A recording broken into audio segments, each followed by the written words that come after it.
Are you having fun? Out of my bag, I have pulled a butterscotch hard candy, a favorite of Grandpa's across the globe. I have a little friend named Jason that loves his pop-pop and also loves to sneak out of his room at night when I'm asleep. Silly Jason. What he doesn't know is that I never sleep. Let's unwrap this treat to get Jason's attention with a story about grandpas and scary things that go click, click, click in the night. Karl Melton brings us this story, performed by Sacharow, David Cummings, and Nichole Goodnight, with a soundscape crafted by Anna Rodriguez. Be careful when you slip out of your room at night, because you might just see a shadow on the sofa.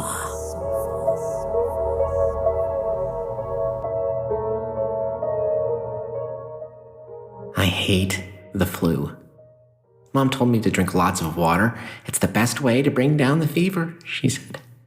What she didn't tell me is that I would have to wake up every night to pee. If I didn't, I'd wet the bed, and there is no way I'll be that 12-year-old boy who wets his bed. Anyway, there was one night dragging my aching legs in the dark. My bedroom is on the second floor, and I have to walk across the entire upstairs hallway and past the top of the stairs before I reach the bathroom. I was half asleep, nearly sleepwalking when I first saw it. Something on the downstairs sofa, but it was too dark to see in any detail. Was it Dad's jacket? Weirded out, I continued to do my business. The toilet flushed so loud it was like an alarm clock. Now that I was fully awake, I decided to investigate. The mysterious shape had moved to the other side of the sofa, closer to the window. My heart jumped to my throat. Mom? Dad? I called in a raised whisper. I tried again, this time louder. No answer. I was too nervous to try a third time. I bolted to my room and took shelter under my covers.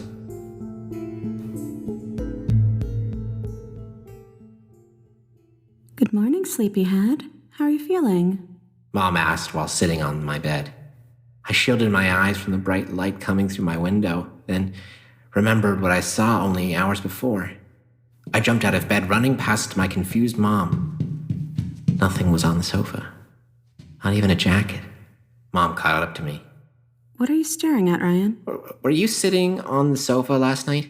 Oh, I hope your fever isn't getting worse, she said while touching my forehead. What about Dad? Oh, he works on Saturday morning now, remember? The last thing he would do is leave his perfectly good bed when he needs sleep. Well, maybe you were snoring and he had to get away. I giggled, surprised the words had even left my mouth. Ryan Leaks, your mother does not snore.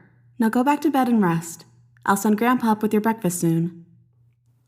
A little later, Grandpa arrived with some oatmeal and fruit. Grandpa, do you believe in ghosts? Of course I do. There's one here right now. I jolted up and looked around. Where? He pointed in the mirror across from my bed. Don't you see him? He's a very sick boy who's white as a ghost. Hey! I bit the inside of my cheek, but I couldn't stop myself from laughing. Grandpa smirked and left me to my breakfast. That night, I woke up from a feverish dream soaked in sweat. My head was so hot I felt like a furnace. I stripped off the covers and groaned. I had to pee again. For a moment, I stayed in bed, staring past my open door and into the darkness beyond. Is the ghost still there? Will it be waiting for me on that stupid sofa? Should I just pee in a water cup? What am I thinking? I'm a 12-year-old, not a baby. I got to my feet, and I tiptoed across the carpet floor. My heart was pumping like a drum, and my muscles felt so weak I thought I was made of jello. I was too scared to even take a peek downstairs, so I took another few steps on my wobbly legs, doing my best to be as quiet as possible. And then another step. The bathroom knob was within reach now. I extended my hand and... I tried to cover my mouth, but it was too late. The loudest sneeze I've ever had shot across the house like a rocket blast. In the corner of my eyes, I saw the ghost stand from its resting place and glide toward the stairs. Toward me. I should have been in the bathroom, but now that I saw it up close, I couldn't look away. The ghost had a person's body with arms and legs, but it definitely wasn't human. Instead of skin and clothes, the ghost was just an eerie black cloud made of smoke and steam. The dark phantom floated up the stairs effortlessly. Before I knew it, the ghost was 5 steps away. It made an awful clicking sound like a woodpecker or someone clicking their tongue very fast. It was 4 steps away now. 3, 2. I felt frozen even though my brain was screaming at me to run. Just as the ghost reached his hand up for me, my reflexes kicked in and I stumbled into the bathroom. I locked the door and turned on the light. There was an ear-piercing click, click, click from the other side of the door. I paced back and forth in the tiny bathroom. It's right outside.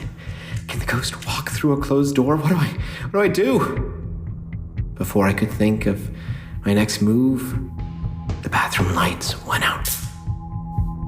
I lunged for the light switch, flicking it up and down, but nothing worked.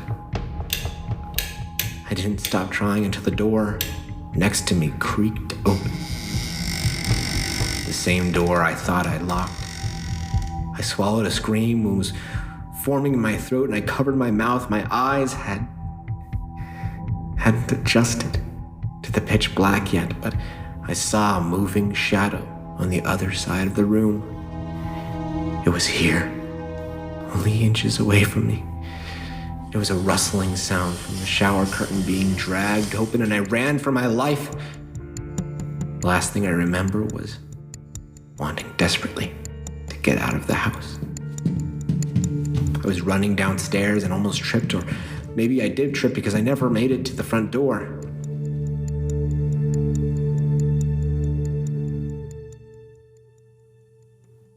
The next morning, a ringing voice spooked me out of my sleep. I thought I was dreaming until I saw my grandpa in his bathrobe standing in front of me. I was in the living room for some reason. It must have been early because the sun wasn't up yet. You must really like that sofa, he said. What? I felt the rough leather for the first time and discovered, to my horror, I was laying on the haunted sofa. My grandpa must have seen how upset I was and sat down next to me. Still having nightmares about ghosts? Is that why you came down here to sleep? They're not nightmares. Our house is haunted. This sofa is haunted. Tell me what you saw. Every night, there's a ghost on this sofa. It's full of black smoke and it makes a terrible clicking sound. I clicked my tongue 3 times before. It's true. Well, that was me, Ryan. Whenever I'm having trouble sleeping, I like to sit here next to the window and stargaze. Especially if a full moon is out. That was just little old me you saw. No way. What about the creaking and the black smoke? Oh, probably just my old bones, he said with a chuckle. And I would have looked dark. I keep the lights off to see the stars better. But I called out for Mom and Dad. If that was you, why didn't you respond? I don't wear my hearing aids at night. Never really saw the point, considering I'm usually alone. Oh, I'm sorry I scared you, bud. I guess now you know how much of a kook old Gramps is, huh? I breathed a sigh of relief.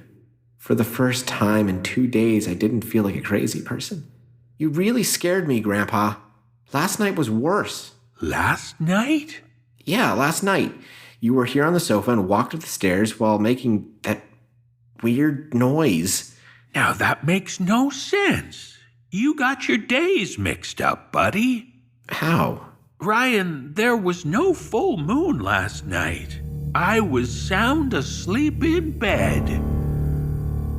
Grandpa left to heat up breakfast, and I stayed still on the sofa in a state of shock, with two burning questions in my mind. If Grandpa was in his room last night, what followed me into the bathroom? And how did I end up on this sofa? I got my answer when I heard a soft click, click, click from somewhere deep below the sofa cushions.